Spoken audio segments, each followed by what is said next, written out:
नमस्कार दोस्तों, स्वागत है आपका हिंदी नॉलेज शो में। तो दोस्तों, भारत चीन के बीच जो झड़प हुई है, इससे पूरी दुनिया से अटेंशन मिल रहा है। लगभग दुनिया के हर मेजर कंट्री में इस चीज़ को कवर किया जा रहा है और जो कोरोना की खबरें थी उन्हें पूरी तरीके से भारत चीन के इस जो हिंसक झड़प ने ओवर शैडो कर दिया है। अब हर जगह बातचीत सिर्फ एक ही बात पर हो रही है।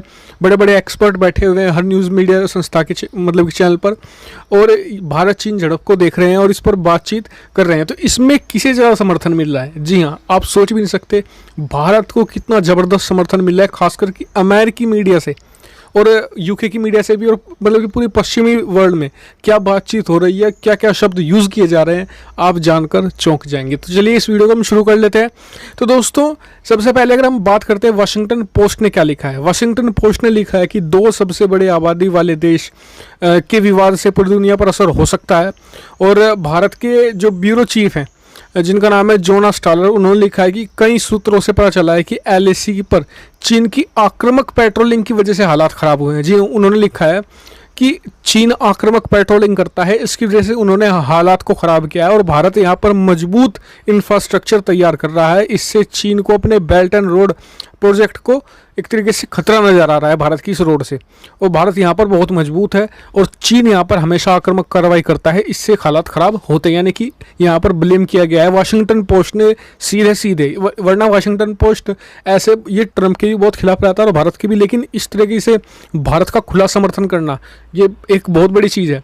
इसके अलावा अगर हम बात करें CNN की, तो CNN ने कहा है कि ये घटना गेम चेंजर होगी और भारत और चीन के बीच पिछले 45 सालों से जिस तरीके से एक दूसरे के मतलब कि जो डिस्प्यूट थे सुलझा लिया करते थे, इस झड़प ने सब कुछ बदल कर रख दिया है। और ये भी कहा है कि इसमें चीन की तरफ से जो ग्लोबल टाइम है उसने जो आक्रामक रिपोर्टिंग की है उसने आग में घी का काम किया है। जी हाँ, यही कहा है। और ये भी कहा गया कि इसके बाद भारत में चीन विरोधी भावनाएं बहुत तेज हो जाएंगी। जी हाँ, इसमें सीधे सीधे जो ग्लोबल टाइम से आप जानते हैं कि उन्होंने किस तरीके से भारत के खिलाफ रिपोर्टिंग की, उससे ज़्यादा ब्लेम किया गया है CNN ने। CNN भी बता दूं कि भारत विरोधी रहा है, लेकिन भारत का इस तरीके से समर्थन कर रहा है, ये अपने आप में चौंकाने वाली बात कही जा रही है।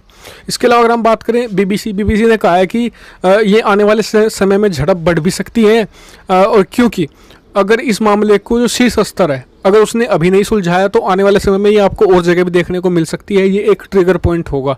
ये बात उन्होंने कहा कि और यहाँ पर हालांकि BBC ने यहाँ पर थोड़ा सा भारत का फेवर लेते हुए कहा कि अगर ये मामला अगर सर्दियों में हुआ होता तो भारत यहाँ पर ओवर शैडो कर देता पूरी चीनी सेना को। चीन के पास कोई ना तो अनुभव है, लेकिन ये गर्मियों में हुआ है, लेकिन जैसे जैसे सर्दियाँ आएंगी चीन यहाँ पर उसे पीछे हटना ही होगा निश्चित तौर पर, और चीन के लिए मुश्किलें खड़ी हो जाएंगी।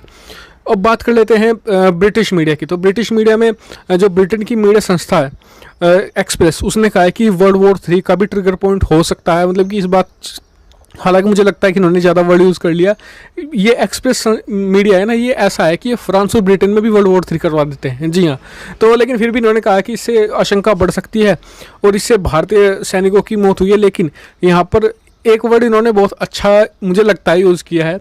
इन्होंने कहा है कि Indian soldiers slaughtered Chinese soldiers. इन्होंने ये बड़े बड़े शब्दों में लिखा है और फिर इसे छोटे शब्दों में लिखा है कि भारतीय मतलब कि जो जवान है उनकी भी शहादत हुई है।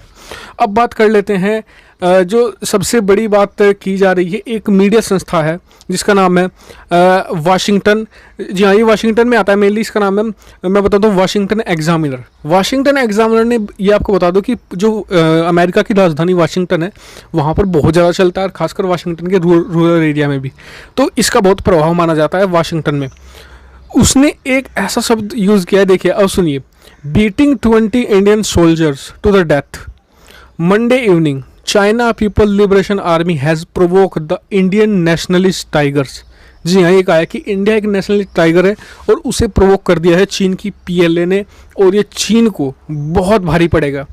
जी हाँ, और ये इस तरीके का आप देखिएगा कि जितने भी आप अमेरिकी मीडिया संस्था देखेंगे 95% आपको ऐसे मिलेंगे जो भारत का समर्थन कर रहे हैं, और जो 5% है वो भारत के अगेंस्ट नहीं है, वो बस न्यूट्रल है, वो सिर्फ खबर को खबर की तरह दिखा रहे हैं। लेकिन बाकी जो मीडिया संस्था है वो, और इससे भारत को फ़ायदा क्या मिलेगा, यानी कि अगर भारत को कुछ चीन के खिलाफ कुछ एक्शन लेना पड़ जाता है तो ये मीडिया इतनी ताकतवर है, खासकर कि अमेरिकी मीडिया है, कि प्रेशर में ला सकती है अपनी सरकार को कि भारत के समर्थन कीजिए, खासकर कि डोनाल्ड ट्रंप को, क्योंकि देखिए डोनाल्ड ट्रंप पहले ही फॉरेन पॉलिसी के मामले पर एक तरीके से घिरे पड़े हैं।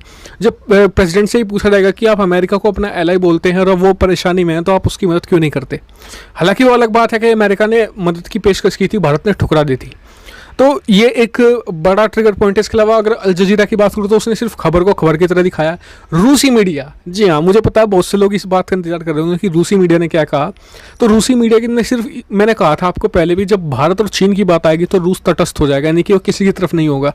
यही किया है रूसी मीडिया ने, सिर्फ खबर को खबर की तक दिखाया कि इसमें भारतीय सोल्जर इतने हैं और 40 से ज़्यादा चीनी सोल्जरों की, मतलब कि सैनिकों की मौत की खबरें हैं, और अभी तक हम इंतज़ार कर रहे हैं मतलब कि कंफर्मेशन का। हालांकि चीन कभी कंफर्मेशन देगा ही नहीं, क्योंकि उसे पता है कि शी जिनपिंग की बैंड बज जाएगी अगर उन्होंने सीधे सीधे तौर पर नंबर बता दिया। हाँ, ये जरूर बता दिया कि कुछ उनकी सैनिकों की शहादत हुई है, मौत हुई है, मतलब भारतीय सैनिकों की शहादत हुई है। तो इस पर आपका क्या व्यू है, कमेंट करके जरूर बताएगा, और साथ ही चैनल को सब्सक्राइब करना मत भूलिए ऐसी बहुत सारी डिफेंस, फॉरेन पॉलिसी और फाइनेंस रिलेटेड वीडियो के लिए। Thank you much for watching video.